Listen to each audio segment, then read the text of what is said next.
Hey you there, watching this video.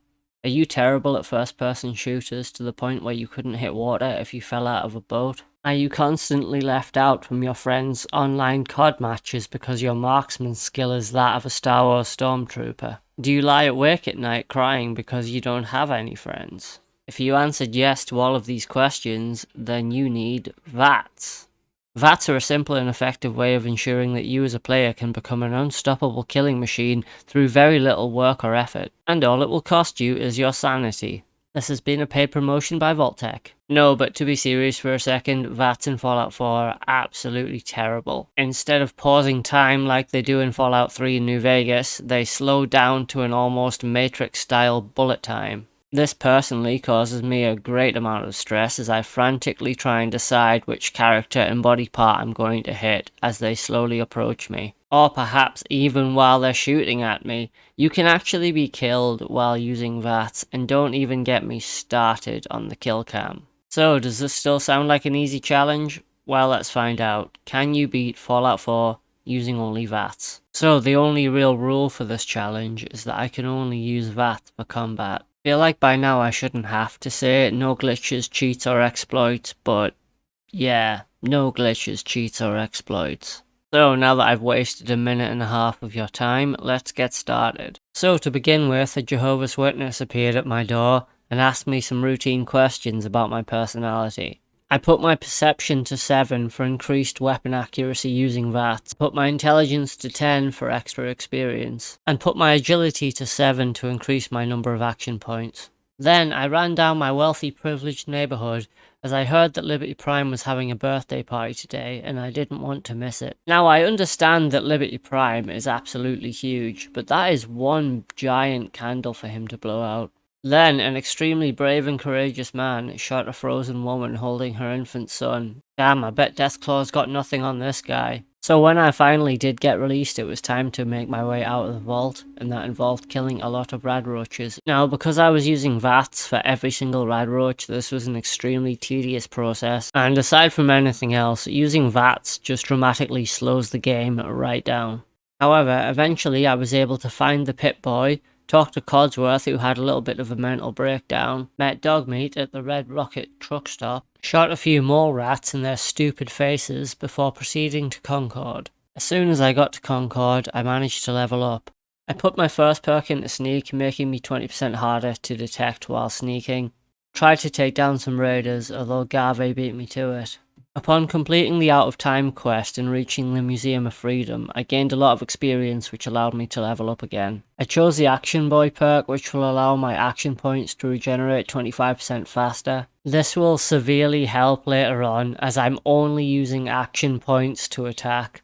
Equipped with my trusty laser musket, I stealthily snuck around the Museum of Freedom, trying to assassinate all of the raiders. Since I'm still a low level, my sneak skill is not that great, so it wasn't all sneak shots. And I must say it's really quite hard to use action points on enemies that are actively running towards you. I picked up the Perception bobblehead, picked a lock and hacked a terminal to get some extra experience before taking the fusion core. And this is a prime example of why VATs are terrible in some situations. Here, for example, at near point blank range, I kept missing with the minigun. The Deathclaw used my flailing carcass as a toothpick, although to be honest, it did seem like he was trying to make love to my power armor, and it seemed that my minigun would do very little to no damage, even with headshots in VATS. So I actually got extremely lucky. You see, I returned to the Museum of Freedom to heal up. When I went back outside, the Deathclaw was stuck in a hole in the road, and this is where the fun really begins. You see, because the Deathclaw kept trying to jump up, and the head being the best place to shoot, I had to keep waiting for 1, the head to pop out, and 2, my action points to regenerate. Getting Garvey to Sanctuary completed the When Freedom Calls quest, allowing me to level up. I chose the Rifleman perk, giving me a 20% bonus with non-automatic rifles. Then I killed a few raiders on the way to Ten Pines Bluff, bumped into a woman called Trudy, and helped her with her problem. At the moment, my accuracy with rifles is pretty terrible, so I would have to get up close and personal in a lot of cases. However, completing the Order Up quest allowed me to level up once again. This time I put a perk into Perception, as I'm going to need 10 Perception later on in the game to get some different perks. So when I got to 10 Pines Bluff, it seemed that they'd been under attack by some local raiders that they asked me to deal with. So as I headed down towards Lexington, the first thing that I encountered were ghouls. Now, the ghouls in Fallout 4 are very fast, and it is very hard to take them down using Vats unless you can one-shot them. I found I was missing quite a lot, so I would have to use a shotgun in close quarters. The raiders were slightly easier, as most of them keep their distance, allowing you to slip into the shadows and become undetected. Fighting my way through the factory was pretty simple, as a lot of the fighting was done in close quarters with a shotgun. You know, not to sound like a psychopath, but there's something oddly satisfying about watching a raider's head explode. I was able to take down Jared with a long distance crit shot, and then snuck out of the area. There were still raiders here that I hadn't killed, and to be honest, I'm having a lot more trouble with combat than I care to show in this video. That's because I simply don't have time to show it all. However, I was able to escape and get 10 Pines Bluff on side. This completed a quest called the First Step, which allowed me to level up. I decided to take a perk from Endurance as I'm sick of being squishy. Then I made some upgrades to Sanctuary, which completed the Sanctuary quest and allowed me to level up yet again. And I put yet another point into Endurance. I cleared the Starlight Drive-In and set up a radio beacon on my way to Diamond City. Carefully and meticulously performed a head operation on a scavenger. Made a fruitless attempt at taking down a legendary super mutant outside of Diamond City. Did some light trading before getting interviewed by Piper.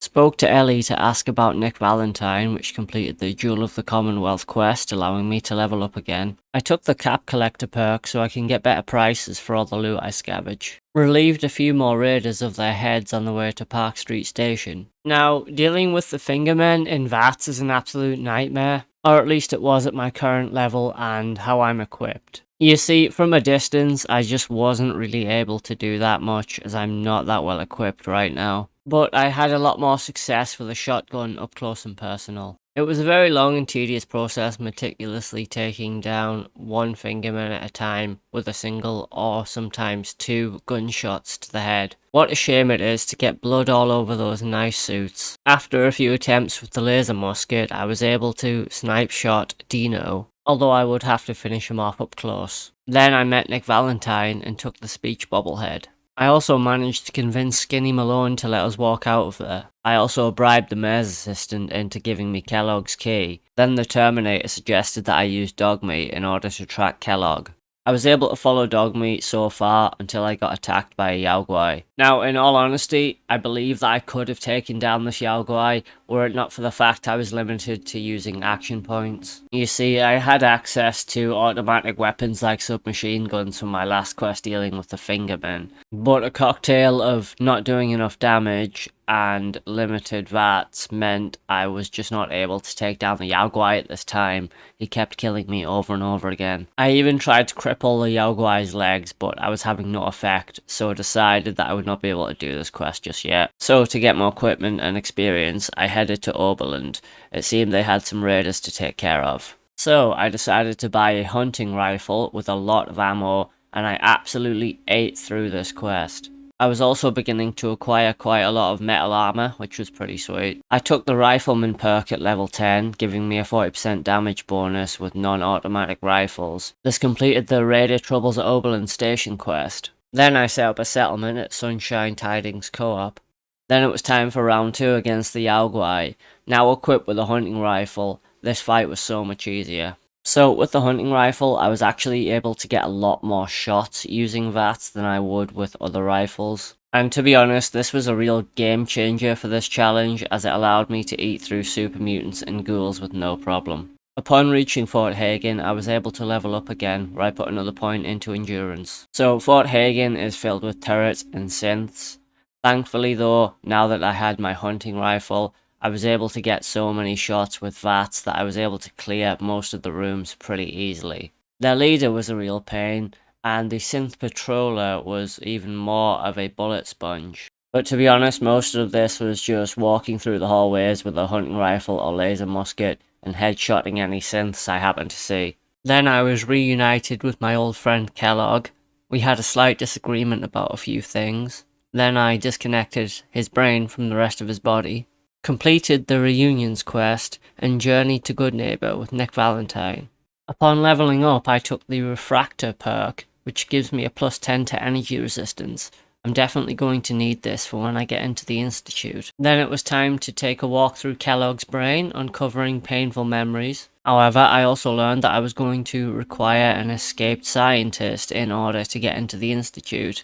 For this, I'd be heading through the Glowing Sea, and so I would need some power armor. So I actually tried to get as close to the Glowing Sea as I possibly could before taking the power armor, as I didn't want to waste all of my fusion core. However, the enemies were just far too strong for me, and I realized that maybe I should level up a bit more. So I decided to do a few Minutemen quests in order to get some experience. I somehow completed the Reveille quest, or however it's pronounced, in which you investigate the Brotherhood of Steel airship. But to be honest, I was literally just sweeping ghouls for the Minutemen quests, so I don't understand how I completed this quest. But it did cause me to level up, so I took a perk from strength as I decided that I was going to start putting points towards modding weapons and armor. I also completed the Brotherhood of Steel fire support quest, but to be honest, I was pretty much less than effectual here, so I just let the Brotherhood of Steel paladin take care of most of the enemies for me. I got given a sweet gun called Righteous Authority, which will fill my crit meter 10% faster. Upon completing the Call to Arms quest, I leveled up again, where I put another point into strength. I took Hangman's Point for the Minutemen and set up a radio beacon. Then, eventually donning my full suit of power armor, I headed towards the Glowing Sea. For the most part, some of the enemies were okay to just headshot in Vats. However, I got ambushed by so many ghouls in the Glowing Sea. I actually just ran away from them until I reached the crater of Atom. I met with a woman who should have 100% either been dead or a ghoul by now. Upon meeting Virgil, I leveled up, and once again put another point into strength. So now it was time to look for the Corsa. First I headed to the CIT ruins. While tracking the signal, I ran into some raiders along the way. Although by this point, I could pretty much deal with anything. The gunners in the genetics facility were extremely annoying. The sheer number of them was one thing, but they kept hiding, making it difficult to hit them in Vats. I brought Cogsworth with me, but this was kind of a huge mistake as he kept getting in the way.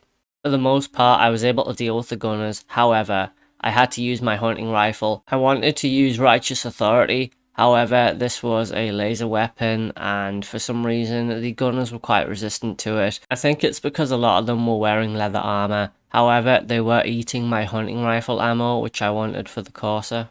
And speaking of the Corsa, he wasn't actually that bad. Now, he did have a stealth boy, which meant I wasn't able to hit him in Vats while he was cloaked. Also, he did regenerate his health a few times while I did the same. Not gonna lie, it was a really slow process using only Vats, but eventually I got there. I also leveled up where I took the first blacksmith perk. Why, you may ask? Because I wasn't paying attention. Next, I decided I would help the Minutemen retake the castle. Along the way, I fought many raiders, including a Mr. Gusty. Thanks to Righteous Authority, my crit meter was filling up fairly quickly, and the Brotherhood actually turned up at one point to help. I took down a legendary raider, which gave me an armor piece that will slow down time when my health is below 20%.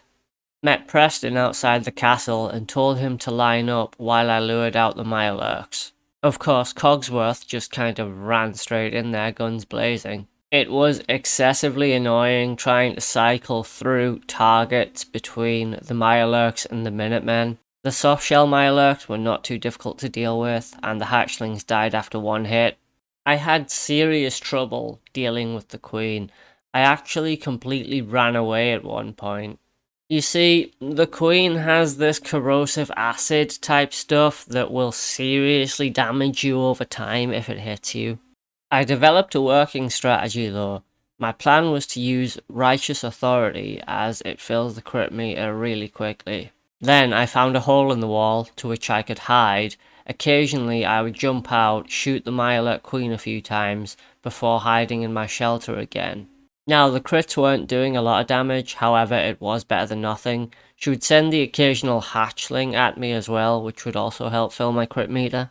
When she was within reasonable range of killing, I swapped to the hunting rifle and pumped a few rounds into her. I nearly died as I got hit by the corrosive acid, but I took a few stim packs. And at long last, she was dead, where I was able to complete the Taking Independence quest. Then I decided that I'd once again help the Minutemen. I don't know, something about killing some raiders and retrieving a locket, but it did allow me to level up again. This time I actually took the gun nut perk instead of the blacksmith perk, which will be totally useless to me. Then it was time to look for the railroad. Now, there was a lot of super mutants along the way. Taking down enemies as I followed the red brick road allowed me to level up again, where I actually put a point into armorer.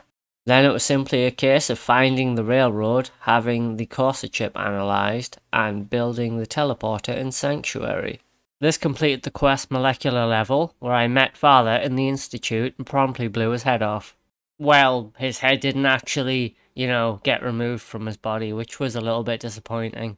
Father let me walk out of the Institute, which completed the institutionalized quest, allowing me to level up again. I held a perk back as I wasn't yet sure what I wanted. Then, after giving the data I received in the Institute to Sturges, it was time to form ranks in preparation for defending the castle. Now, this quest essentially involves helping the Minutemen to gain some more settlements, which involves random raider and ghoul clearing out quests. And the problem with Vats is because you have to wait for your action points to regenerate, it can be very slow and tiresome. But the defending the castle quest is actually quite hard, so it's useful to get other settlements on side. So after having my fill of decimating raiders, I thought it was time to spend one of my perk points, which I put into the second level of Gun Nut. Then, turning in a raider quest to Preston, I leveled up again where I took the Cap Collector perk level 2, giving me better prices. Then it was time to go meet Ronnie Shaw, and boy was Sarge difficult to deal with. See, because I was limited by Vats, I could only get a few shots on him before I would have to retreat into cover. Luckily, Codsworth was actually blocking the entrance, so this meant that Sarge couldn't actually get around the corner to get me, so I was basically just waiting for my action point meter to refill and then take a few pot shots at him before retreating again. So, after building artillery, I did have a try at defending the castle, but I think I was just too low a level and I just didn't have enough gun turrets or people. So I did a few more Minutemen quests in order to get a few people and resources on side. Then I completed the Old Guns quest, which allowed me to level up. I put a point into Charisma to get some better prices. I had a much better second attempt of defending the fort as I had a lot of people and gun turrets. I basically just had to sit back and let them deal with everything, apart from the odd legendary enemy, which I would have to deal with on my own, but thanks to crit shots it wasn't too much of a problem. After completing the Defend the Castle quest, I leveled up again, where I put a perk into the second level of Action Boy, allowing my action points to regenerate 50% faster. I then took the Your Special book and put a point into Charisma, which I should have done at the start. I did a little bit of side questing involving something about a silver shroud, but that's not really important. Oh, turns out the mayor of Diamond City's a synth. Spoiler alert. I hit level 23, where I took the hacker perk, which was completely pointless as I just got Nick to hack the terminal for me anyway. And I made it into the Institute. Now, because I had Nick with me, the synths weren't too much of a problem. And let's be totally honest, once your reinforcements arrive, the synths just become like bowling pins to be knocked over. And then it was just a case of making my way through the Institute, and, well, beating Fallout 4 using only Vats for combat. So, this was my first ever Fallout 4 challenge, and it's taught me that I don't know enough about this game. Well, to be fair, I've only ever actually completed it once, so not a bad first attempt, I think. However, it's really encouraged me to actually pick up this game and play it, so I think I'm going to play through it again and learn a bit more about it before I do some more challenges. And I think my next one is probably going to be on Skyrim. But I'd just like to thank you guys so much for watching today. Please like, subscribe and all that good stuff. Leave any comments if you do have any, and I will see you guys next time. Take care.